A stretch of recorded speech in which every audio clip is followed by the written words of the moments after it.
Hello, welcome to Too Late to Sleep. This week's episode is brought to you by celery. You can eat it, I guess. I don't know. I try to keep up with the fresh, dank memes, but whatever.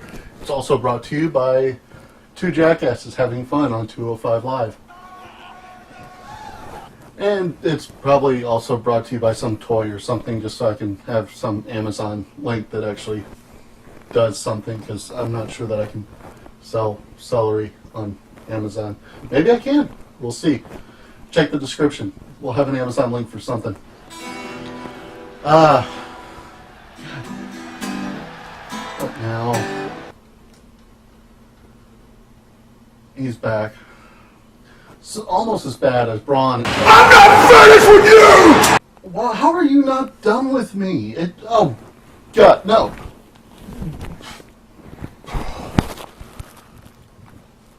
Fantastic. This is my life now.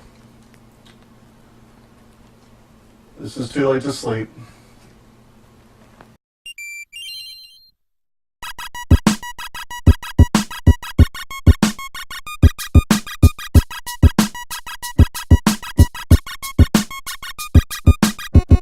Hey everybody, thank you for checking out the show. Got things a little resituated after that rough opening. I'm okay. Payback, I didn't do a post show. Told you guys I was going to be working, so I ended up watching it really late. And honestly, there just wasn't a whole lot to say about the show. I was kind of impressed that Braun went over clean. He'll probably get a title shot soon now, but we did find out that Roman's not finished with him yet. So we'll see where that goes. That's going to be fun. Chris Jericho won the U.S. title just to lose it right back on Tuesday. Apparently he's gone now, but he wasn't gone before.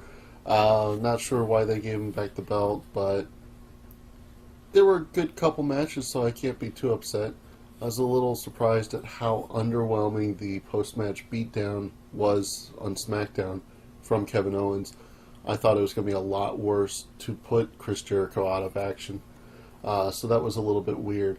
But no complaints. The Aries versus Neville match was solid. I think everybody expected it to be. I still think that the best cruiserweight match since 205 Live started is the Fastlane match between Neville and Gallagher. But both Aries Neville pay-per-view matches have been really good so far. On Raw, we had the Intercontinental Championship #1 contender match at the end, where we had all our big feuds until we see Lesnar again at Great Balls of Fire. People love that name, by the way.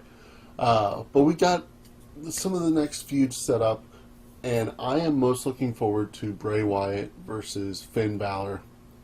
I think it's going to be really interesting to see where Bray's promos go when attacking Finn Balor on being the Demon. I think the Demon versus Demon story is going to be very interesting. I'm really looking forward to seeing where that goes. On SmackDown, we had... You remember how last week I said I really liked how they were doing that story? I liked that Naomi didn't come right to Charlotte's aid either, so she still had her story. Well, on SmackDown, they just kind of took what could have been a really good, drawn-out story and just, boom, paid it off. 1 week. 1 week they held that off. So, Charlotte gets attacked before the match. She and Naomi are supposed to be partners, but Charlotte can't compete. Comes in halfway through the match to finally even things up. So, Naomi's already been beaten up a lot during the match. After the match, they both get beaten down. So now, they're already allied when Becky comes in and does her big, I'm going to tease the heel turn, oh no, I'm a good guy, thing. So Naomi's out of the story now. Her momentum is already dead. She's now an afterthought as the champion in the story. I don't like that. They were doing it right for 1 week. and now it's all paid off. You got 3 women, with Naomi being the least important. Not happy about that, but I do love me some Charlotte and Becky, so it's not like I'm ready to kill anybody over the story. I just think it could have been done better. But it's good to see those 2 teamed up again. We have big news on the NWA front, which is not something I think has ever been said on this program. Billy Corgan, yes, that Billy Corgan, has bought the NWA. Now, for those of you who may be relatively new to wrestling, don't really understand what the NWA is, first let me explain what it was. Back in the territorial days of wrestling, we're talking, I think the NWA goes back to the 50s, but it really was at its most prominent, like the late 70s, early 80s.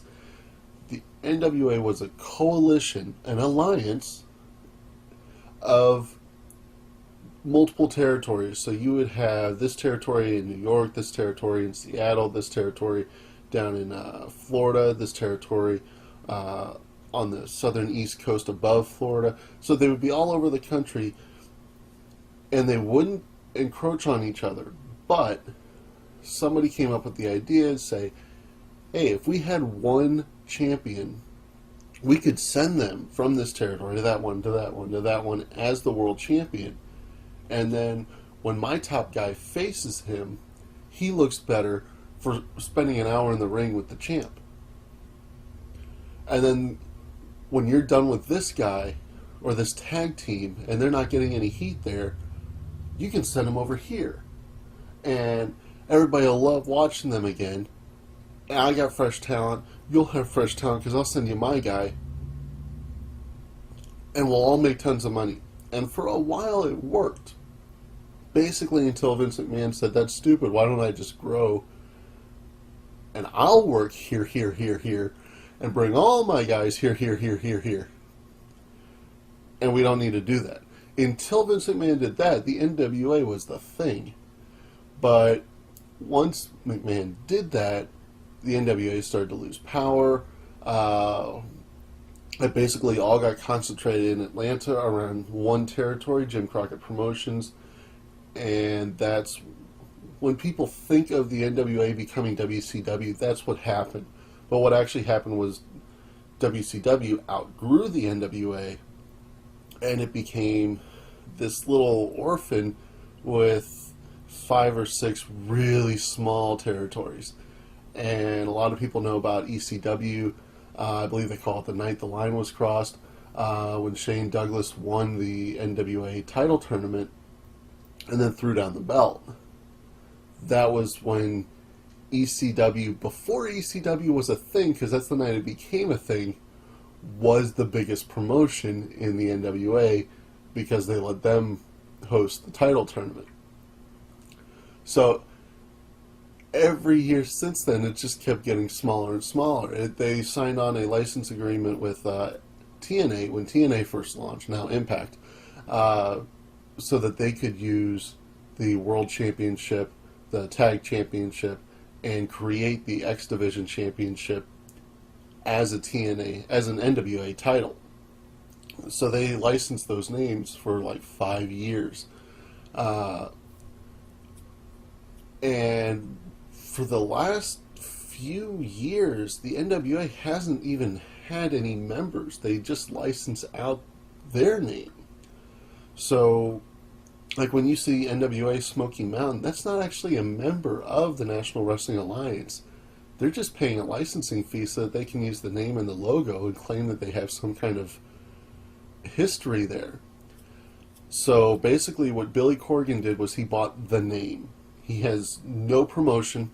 He has no champions on his roster. He doesn't even have a tape library. There's no promotion for there to be a tape library. So all he owns right now is the name. Nobody knows what he's doing. Nobody knows if he's going to try to relaunch the old school NWA as a new alliance of indies, or if he's going to try to launch his own new promotion. Uh, we don't know. But he had the money to buy what really only has value as a name. And we'll see what he does with it. Good luck, Billy. Last big thing you tried didn't really work out that well, so here's hoping that this one works out a little bit better for you.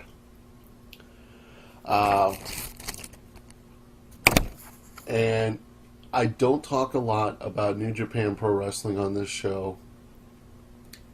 It's a little bit hard to watch, especially live, because it takes place so early on my time. I'm in the Central Time Zone. East Coast is even worse. There's a show on New Japan usually doesn't start until 4 a.m. my time. So I'm lucky to watch any of it. A lot of times I'll have to go back the next day and watch it. But at the last show, after Okada, the champion, beat Bad Luck Fale of the Bullet Club, he challenged Kenny Omega to a rematch from their match at the Tokyo Dome on January 4th, Wrestle Kingdom, which was the big 6-star match. It was a really good match. May not have been my favorite so far this year, but it's up there. It's up there. It's a damn good match. And they're going to do a rematch at their next show right before New Japan does its days in America this year for the G1. So that's going to be fun. Looking forward to that. They also announced the lineup for the Best of the Super Juniors tournament, which has no Bullet Club members. It doesn't look like we're going to see much of the Young Bucks in New Japan anymore. We'll see them a little bit, but they weren't at the last show. They're not in the Best of the Super Juniors. But Marty Scurll is. Marty Scurll working in New Japan is going to be very interesting. I don't expect that he's going to be working long-term afterwards, but he's going to have at least 8 dates because he's going to do those New Japan Best of the Super Juniors tournament matches. That's going to be fun. He's going to have some good matchups in there. I'm really looking forward to see how that works out. That's really all I have for you today. Drop me a comment with what you think, what you're thinking about in the world of wrestling. Head to the Reddit Country Club and take part in our conversations over there. Hit that like button. Hit the dislike button if you do, but just leave a comment if you do so I know why. Hit this fancy looking face to subscribe. Hit these to watch some other videos you might like. I love you, Trampions. Thank you for checking this out. As always, cheers.